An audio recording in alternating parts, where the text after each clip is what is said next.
एक ब्राह्मण था जिसका नाम था आत्मदेव। ब्राह्मण तो ठीक ठाक थे, लेकिन इनकी एक पत्नी थी, उसका नाम था धुंधली देवी। क्या नाम था? धुंधली। ब्राह्मण तो बड़े धर्मात्मा, कर्म कांड पर भरोसा रखते हैं, बढ़िया कर्म धर्म करते हैं, पूजा पाठ करते, यज्ञ करते, जप करते, तप करते, ध्यान करते, हवन करते। लेकिन धुंधली देवी इतनी खतरनाक, जब तक पड़ोसी से लाठी चार्ज न हो जाए वो भोजने न करे। इतनी लड़ने वाली। अच्छा, लड़ने वाली तो ठीक है, और सुनो कितनी खतरनाक। इतनी खतरनाक कि वो जो लड़ाई तो लड़ती, बगल में बढ़िया मटका पानी में ले लेती हाथ में, और उसी में एक गिलास डाल लेती। किसी ने कहा मटका क्यों लिए? बोले लड़ने के लिए। बोले मटका से कौन सी लड़ाई होती? तो बोले जब लड़ाई करते हैं तो गाली बकते हैं तो गला सूख जाता है, तो पानी भी तो चाहिए। अरे देवी जी, पानी पीना है तो भीतर पियो। हाँ, भीतर पानी पीने जाएंगे, लोग तमाशा देखने वाले नहीं भाग जाएंगे। धन्य है देवी। और ऐसे कई जगह होते हैं।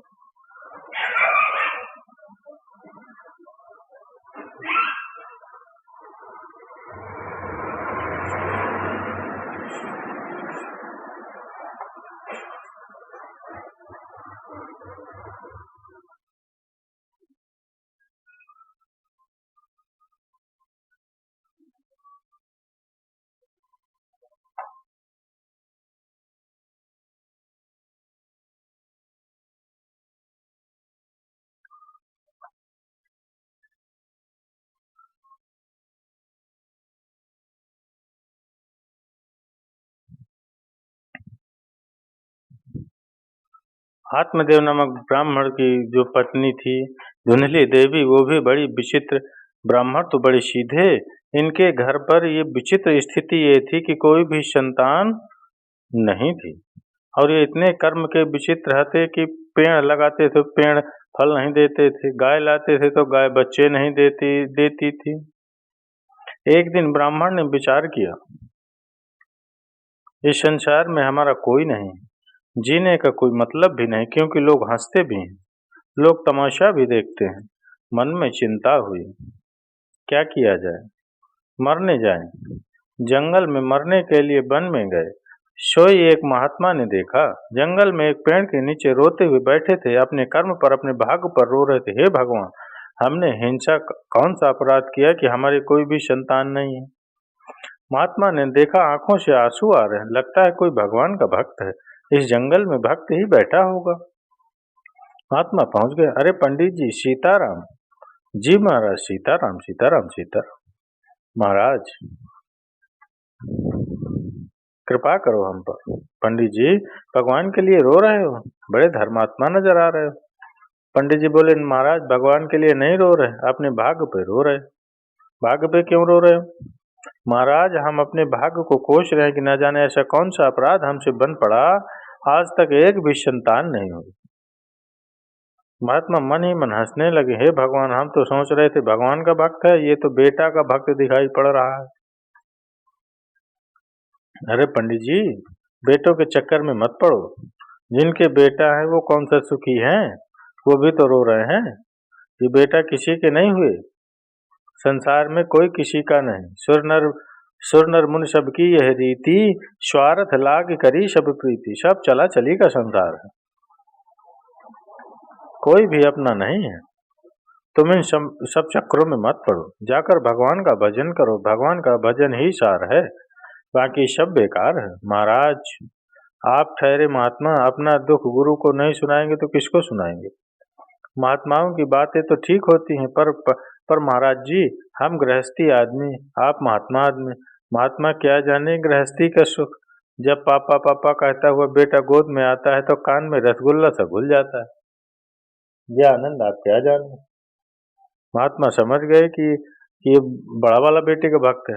महात्मा बोले, सुनो महाराज, हम आपका भाग्य पढ़ देते हैं। हाँ महाराज, पढ़िए, कैसा भाग्य है हमारा? सुनो पंडित जी, एक जन्म तो एक जन्म, सप्त जन्मावधि नहीं बचा। एक जन्म तो ठीक है, 7 जन्म तक तुम्हारे भाग्य में कोई संतान नहीं।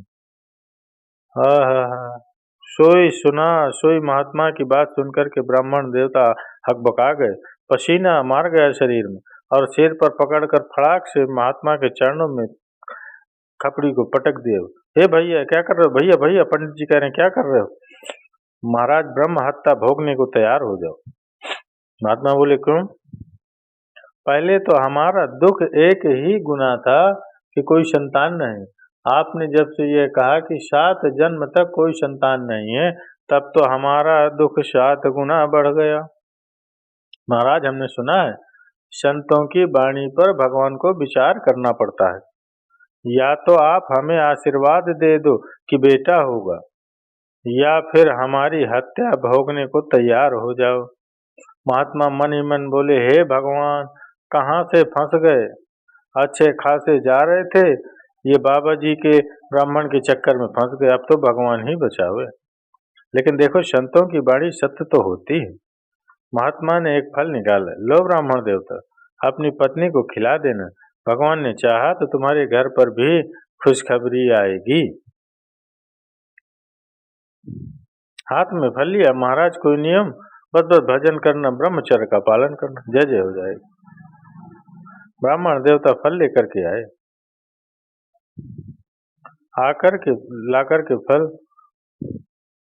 पतन्या पाणो फलम तत्वा, अपना फल लेकर के अपनी पत्नी धुंधली देवी को दे दिए। लो देवी जी, ये फल पालो, भगवान ने चाहा अपने घर पे भी खुशखबरी आएगी 9 महीने बाद। अच्छा महाराज, फल खाने से क्या होगा? संतान होगी, पुत्र होगा, महात्मा ने कहा है।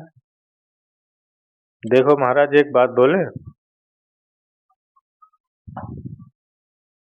कोई संतान के बिना दुखी है तो कोई धन के बिना दुखी। घर पर धन ना हो तो चल जाएगा, पर इस संसार में संतति ना हो तो बड़ा दुख होता है, बड़ा कष्ट होता है, लोग बड़ा ताने देते हैं, कहाँ से मुंह देख लिया, न जाने क्या क्या बोलते हैं। तो ब्राह्मण देवता ने समझाया धुंधली को, और आत्मदेव तो काम करने चले गए, गांव नगर में सबको बताने चले गए, भैया रुक जाओ, 9 महीने बाद हमारे घर पे भी खुशखबरी आने वाली। और इनकी पत्नी थी बड़ी खतरनाक, इतनी खतरनाक कि भगवान ही बचावे। सोई पत्नी फल लेकर के बैठी, खाऊं कि न खाऊं, खाऊं कि न खाऊं। इतने में पड़ोसन आ गए, अरे बहन क्या कर रही है? अरे सखी तो ठीक है, आ गई, आ बैठ बैठ, आ जा, बहुत अच्छी आई हो तुम, अच्छे समय पर आई हो, तुम बड़ी चिंता में दिखाई पड़ रही है धुंधली देवी। अरे सखी मैं क्या बताऊं, मेरे पति देव ये फल लाए हैं और कह रहे थे खा लो, इसे संतान हो जाएगी, तू बता कहीं फल खाने से संतान होती है? पड़ोसन ने कहा इसमें खाने में क्या दिक्कत है, महात्माओं का आशीर्वाद है, शायद लग जाए, खुशखबरी आ जाए, क्या दिक्कत है? बोले दिक्कत तो कुछ नहीं, पर कुछ मन में शंकाएं हैं। अच्छा बता क्या शंका है? एक शंका है। कौन सी? मैंने सुना है जो स्त्री गर्भवती हो जाती है वो दौड़ नहीं पाती है, दौड़ नहीं लगा पाती, तेज भाग नहीं पाती। तो पड़ोसन ने कहा तुझे कौन सा आर्मी में भर्ती होने जाना है? भाई दौड़ने कहाँ जाना है? बोले आर्मी भर्ती में तो नहीं होना है, पर धुंधली देवी ने कहा मान लो हमारे घर में आग लग गई और आग में सब तो भाग जाएंगे, मैं जलकर मर जाऊंगी। पड़ोसन ने कहा गारंटी थोड़ी है कि आग लगेगी ही। तो धुंधली देवी बोली कि तू गारंटी ले कि आग नहीं लगेगी। पड़ोसन ने सोचा खामेखा काहे को गारंटी ले, सही यही आग न छुआ देवी गारंटी जीतने के चक्कर में। पड़ोसन बोले मैं गारंटी तो न ले पाऊंगी। अच्छा तो एक और शंका, क्या? मैंने सुना जो स्त्री गर्भवती हो जाती वो फिर रूपवती नहीं रहती, उसका तेज छिन जाता है, रूप चला जाता है। ये व्रत की बात पे मत पड़ो, फल खाओ, भगवान का नाम लो, रूप के चक्कर में मत पड़ो, वंश बढ़ जाएगा, नाम रोशन होगा। नहीं मानी। जब नहीं मानी, सोई पड़ोसन छोड़ छाड़ के भग गई कि अब जो तुझे करना हो सो करो, हम तो जे चले, जय सीताराम। इतने में धुंधली देवी की एक बहन थी, उस पर भगवान की बड़ी कृपा महाराज, बड़ी कृपा। 2-3 बच्चे तो घर पर छोड़ कर आई थी, एक बच्चा पैदल आगे चल रहा था, एक बच्चे को वो गोद में लिए हुई थी, एक बच्चा उंगली पकड़ के चल रहा था, और एक बच्चा अभी अभी कोख में पल रहा था। पूरी क्रिकेट टीम तैयार। अब वो जैसे ही आई, सोई धुंधली, अरे बहन आ गई आ गई आ गई, आ बहन बैठो बैठो। सोई धुंधली की बहन ने कहा, बड़ी चिंता में दिखाई पड़ रही, क्या कारण है? अरे क्या बताऊं बहन, हमारे पतिदेव ये फल लाए हैं, कह रहे थे खा लेना, गर्भवती हो जाओगी, पुत्र होगा, संतान होगी। तो धुंधली की बहन तो चाहती थी कि इसके कोई भी संतान न होवे। क्यों? अगर एक भी संतान नहीं होगी तो एक दो बेटा हमारे यहीं पर सेट हो जाएंगे, इसकी संपत्ति हमारी हो जाएगी, हमारे बच्चे आनंद करेंगे, मौज करेंगे। हे धुंधली, इन महात्माओं बैरागियों के चक्कर में मत पड़ो, ये बाबा आदमी न जाने कौन सा मंत्र फूंक दे तो पागल हो जाए। तो क्या करें? पतिदेव तो बड़ा विश्वास से फल लाए थे, वो पूछेंगे, क्या जवाब दूंगी? एक काम कर, अभी अभी मेरी कोख में बच्चा पल रहा है, तू गर्भवती होने का नाटक शुरू कर दे, झूठ मूठ कर। इस फल का क्या करूं? ये गाय बंधी है, एक भी संतान नहीं है, इस गाय को खिला दे, देखते हैं फल में कितनी ताकत है। तो झूठ मूठ का नाटक करके गर्भवती, हमारे जो भी होगा हम रातों रात चुपके से तुझे दे देंगे, न प्रसव पीड़ा सहनी पड़ेगी, न रूप जाएगा, न गर्भवती होना पड़ेगा, और काम का काम बन जाएगा। हमारे पति का मुंह बंद कराने के लिए थोड़ा मोड़ा माल पानी दे देना। सोई धुंधली की बहन ने कहा। सोई धुंधली के मन में भाग गया, वाह बहन, तूने तो मेरी मन की बात पकड़ ली, और बहुत बहुत धन्यवाद। कालांतर में धुंधली की बहन के एक पुत्र हुआ, और रातों रात उसने धुंधली को ला करके दे दिया। सुबह अपने पति देव को कहा, महाराज भगवान की कृपा हो गई और बालक हुआ है। सोई आत्मदेव ब्राह्मण बड़े खुश भय, तुरंत ढोल नगाड़ों को बजा करके बुला करके कहा, देखो भगवान की कृपा हो गई, लाला हुआ, बालक हुआ। लेकिन जो गाय को फल खिलाया था, उस फल ने भी संत के फल ने चमत्कार किया, वो गाय के भी एक पुत्र हुआ, लेकिन वो पुत्र भी मानव जैसा हुआ, उसके कान भर गऊ जैसे थे। अब तो ब्राह्मण के घर पर चमत्कार की लाइन लग गई भैया, लोग देखने आने लगे कि पहले तो एक भी संतान नहीं थी, अब तो गाय के भी बेटा हो रहे। वाह, अब तो जय जयकार हो गए। एक दिन ब्राह्मण देवता अपने पुत्र का नाम रख रहे थे, जो गाय का पुत्र था उसके कान गऊ जैसे, तो नाम रखा गौकर्ण। क्या रखा? उसका नाम गोकर्ण। और अपने पुत्र का नाम रखने ही वाले थे, तब तक पत्नी आ गई, महाराज क्या कर रहे हो? नाम रख रहे हैं देवी जी। महाराज 9 महीने कष्ट हमने सहा है, नाम रखने का अधिकार भी आप हमको दो। ठीक है देवी जी, तुम रखो। महाराज मेरा नाम धुंधली, सो मेरे बेटे का नाम धुंधकारी। और भागवत में आया है, गौ कर्णो पंडितो ज्ञानी धुंधकारी महाखला। गोकर्ण तो बड़े पंडित और ज्ञानी बने, न धुंधकारी जन्म के बाद से ही महाखल, बड़ा दुष्ट। संत का आशीर्वाद सदा अच्छा होता है, साधु का आशीर्वाद व्यर्थ नहीं जाता। न माता का, पिता का, गुरु का आशीर्वाद, भारत के लोगों कोई भी ले ले, व्यर्थ नहीं जाता है, वो फलीभूत होकर उसका सार निकलता ही निकलता है। देखो, कृपा और हवा दोनों दिखाई नहीं पड़ती लेकिन होती हैं। अब हम तुमसे कहा, अच्छा भाई बताओ हवा की नाक कैसी है, आंखें गोल हैं कि मटोल हैं? तो क्या आप बता पाओगे? बिल्कुल नहीं बता पाओगे। उसी प्रकार कृपा का भी कोई रूप नहीं और हवा का भी कोई रूप नहीं। महात्मा का आशीर्वाद काम किया तो गोकर्ण हुए, लेकिन धुंधली के बहन का जो पुत्र था जिसका नाम धुंधकारी, महाअकल, उजड। छोटे छोटे बच्चे अगर खेल रहे हो, छोटे छोटे बच्चों को दूर ले जाता, दूसरे गांव में छोड़ाता।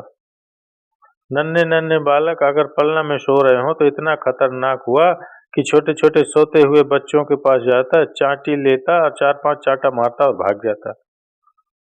कोई अंदर आदमी रास्ता पूछे, भैया हमको रास्ता चाहिए, ये धुंधकारी इतना खतरनाक हुआ कि उसको कुआं में गिरने का रास्ता बता देवे, दूसरी जगह जाने का रास्ता बता दे। धीरे धीरे बड़ा हो गया, 5 वेश्याओं को रख लिया। और एक बात मित्रों, दीन कहे धनवान सुखी, दीन मतलब निर्धन आदमी, दीन कहे धनवान सुखी, धनवान कहे सुख राजा को भारी। जो दीन होता है उसे लगता है धनवान आदमी सुखी है, और धनवान जो होता है उसको लगता है राजा को बहुत सुखी रहते। दीन कहे धनवान सुखी, धनवान कहे सुख राजा को भारी। राजा कहे महाराजा जा सुखी, राजा कहते हैं हम नहीं महाराजा सुखी हो, राजा कहे महाराजा सुखी, महाराजा कहे सुख इंद्र को भारी। निर्धन आदमी धनवान को सुखी मानता, धनवान आदमी राजा को सुखी मानता, राजा महाराजा को सुखी मानता, महाराजा इंद्र को सुखी मानते कि भाई इंद्र को कोई काम नहीं, देवताओं के राजा ही सुखी होंगे। राजा कहे महाराजा कहे सुख इंद्र को भारी। इंद्र कहे मोते ब्रह्मा सुखी, इंद्र से पूछा तुम सुखी हो? अरे बोले हम नहीं, देवताओं में बड़ा माथा पच्ची है, कौन सुखी? इंद्र कहे मोते ब्रह्म सुखी, ब्रह्म कहे सुख विष्णु को भारी। ब्रह्मा जी ने कहा तुम सुखी हो? ब्रह्मा जी से कहा। ब्रह्मा जी बोले हम भी सुखी नहीं हैं, इंसान बनाते बनाते हम खुद परेशान हो गए। धन्य है ब्रह्मा जी, इतने इंसान बनाए। अच्छा आप विचार करना, कभी लाखों लोग ब्रह्मा जी ने बनाए, लेकिन कभी भी लाखों लोग, लाखों चेहरे, कितने सासे ब्रह्मा जी के पास होंगे? लाखों लोगों में एक आध आदमी की कितनी उंगलियां हैं हाथ की? कितनी? 10 उंगलियां हर आदमी के। धन्य है ब्रह्मा जी, इंसान की एक दोनों हाथों में 10 उंगलियां, और 10 अंगुलियों में कितने फिंगर प्रिंट नहीं होते हैं, लेकिन करोड़ों लोगों की उंगलियां हैं और करोड़ों उंगलियां हैं और कभी फिंगर प्रिंट एक नहीं मिल सकते हैं। यही करामात है ब्रह्मा जी की। तो ब्रह्मा जी बोले हमारा भी दिमाग गर्म रहता है, हम भी सुखी नहीं हैं। ब्रह्मा कहे सुख विष्णु को भारी, हमसे ज्यादा सुखी तो विष्णु भगवान है, कोई काम धाम नहीं है, वो ज्यादा सुखी है। लेकिन तुलसीदास जी से पूछा आप बताओ। तुलसीदास बिचारी कहे, तुलसी बाबा कहते हैं तुलसीदास बिचारी कहे, हरि नाम बिना सब जीव दुखारी। भगवान के नाम के बिना संसार में कोई भी सुखी नहीं है। जिसके जीवन में भगवान का नाम नहीं है वो सब दुखी हैं। आत्मदेव रोए, बड़ा होकर के उस बालक ने बहुत पीटा ब्राह्मण को। देखो मित्रों, मुस्कुराकर राम के रस को जिसको पीना आ गया, सच कहो इस जगत में उसको जीना आ गया।